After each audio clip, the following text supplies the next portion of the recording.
बोलिए पुरुषोत्तम भगवान की जय हो। पुरुषोत्तम मास के 12वें दिन में जाने वाला ये 12वां अध्याय।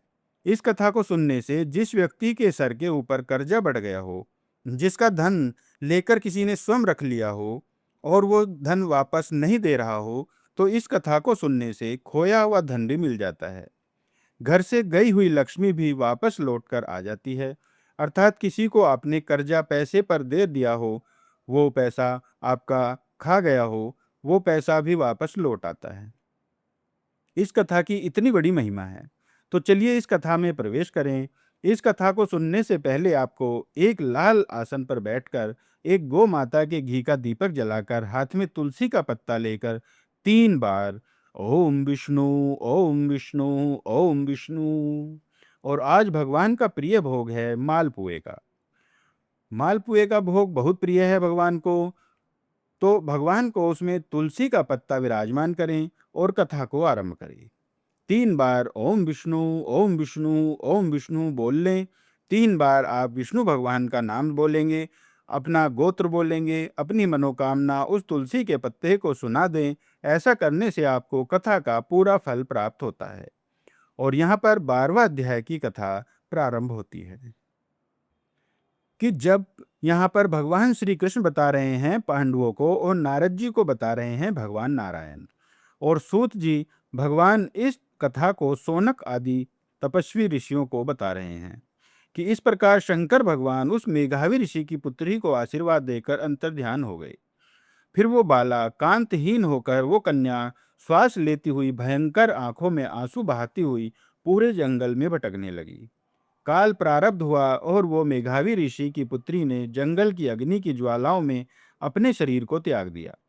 वही मेघावी ऋषि की पुत्री अगले जन्म में राजा द्रुपद की पुत्री बनकर आई। महाराजा द्रुपद ने जब महातपस्वी मां भगवती का यज्ञ किया था, तो यज्ञ कुंड में प्रकट हुई थी वही मेघावी ऋषि की पुत्री। जब द्रुपद के यहाँ जन्म लेकर आई है, यज्ञ कुंड से वही कन्या द्रौपदी बनकर प्रकट हुई। और समय पूर्ण होने पर जब वो विवाह के योग्य हुई, तो अर्जुन ने अपने बाण कला से मछली की आंख को भेद करके द्रौपदी को पत्नी के रूप में स्वीकार किया।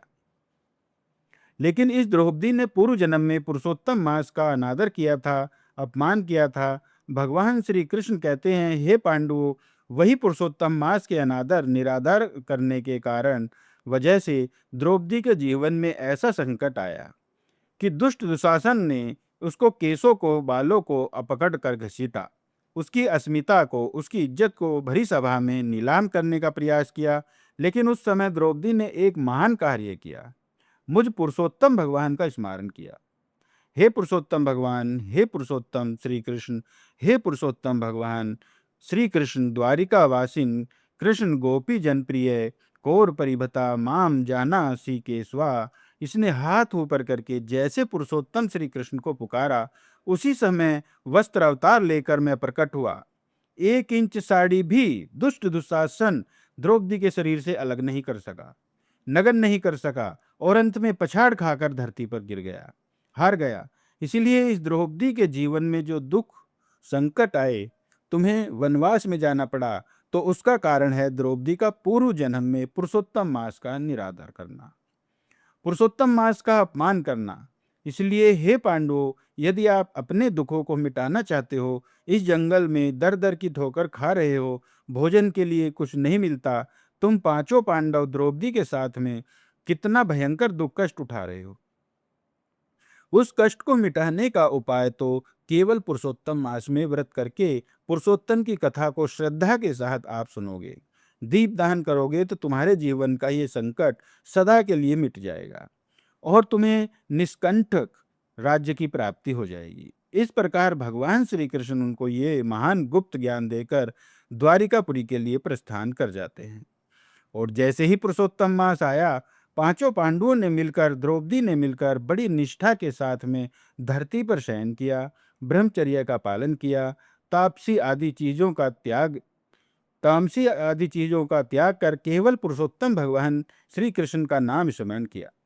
पुरुषोत्तम मास में स्नान किया, तीर्थ किया, व्रत किया, दान पुण्य किया, और वो पुरुषोत्तम महात्म्य की कथा को श्रद्धा से जब सुना तो इन पांडवों के द्रौपदी के जीवन के सारे संकट मिट गए और फिर इन पांचों पांडवों को अपनी पत्नी द्रौपदी के साथ में अपने निष्कंटक राज्य की प्राप्ति हो गई, सुख की प्राप्ति हो गई। 14 साल बीत गए और फिर 14 साल के बाद में पुरुषोत्तम मास की कृपा से उनको राज्य मिला, श्री मिली, यश मिली, स्वर्ण के राजमहल और सारे सुख प्राप्त हो गए। और इसी प्रकार सूर्यवंश के जो राजा दृढ़ धनवा हुए, उन्होंने भी पुरुषोत्तम मास के सेवन से पुत्र पौत्र आदि अनेक प्रकार के सुखों को भोगकर अंत में वो भगवान के दुर्लभ वैकुंठ लोक को प्राप्त हो गए थे।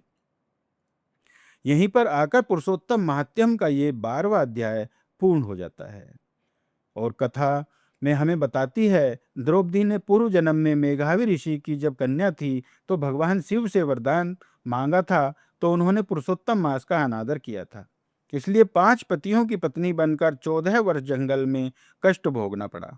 लेकिन जब पुरुषोत्तम मास का पूजन किया तो उनके सारे कष्ट मिट गए और उनको राज्य की प्राप्ति हो गई। इसलिए इस कथा को जो सच्ची श्रद्धा से सुनता है, भगवान उसके जीवन की सारी कष्टों को दूर करते हैं। धन की कमी दूर होती है, आपका धन किसी ने दबा लिया, आपके घर से लक्ष्मी चली गई, पैसा चला गया, वापस लौट कर आ जाता है।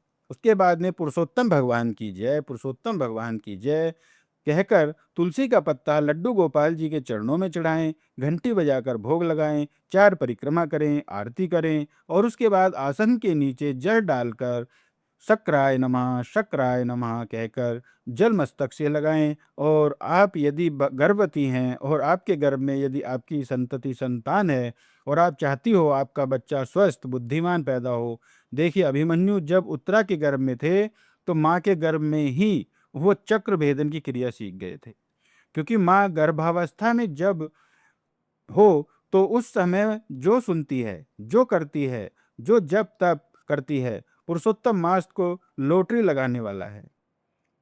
पुण्य धर्म का 1000 गुना ज्यादा फल उसको प्राप्त होता है। इसलिए गर्भवती माताओं से निवेदन है वो जरूर इन पूरे से महात्म्य की कथाओं को सुने। आपका बच्चा बुद्धिमान, तेजस्वी और आपका बच्चा स्वस्थ पैदा होगा। इसलिए इस पावर ज्ञान को आगे पहुंचाइए। जय श्री पुरुषोत्तम भगवान।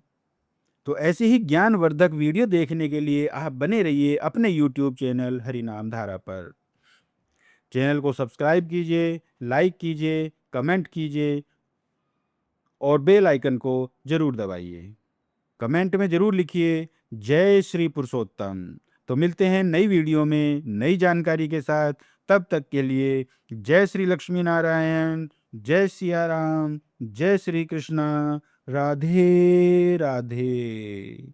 जय श्रीमन नारायण, जय श्री पुरुषोत्तम भगवान।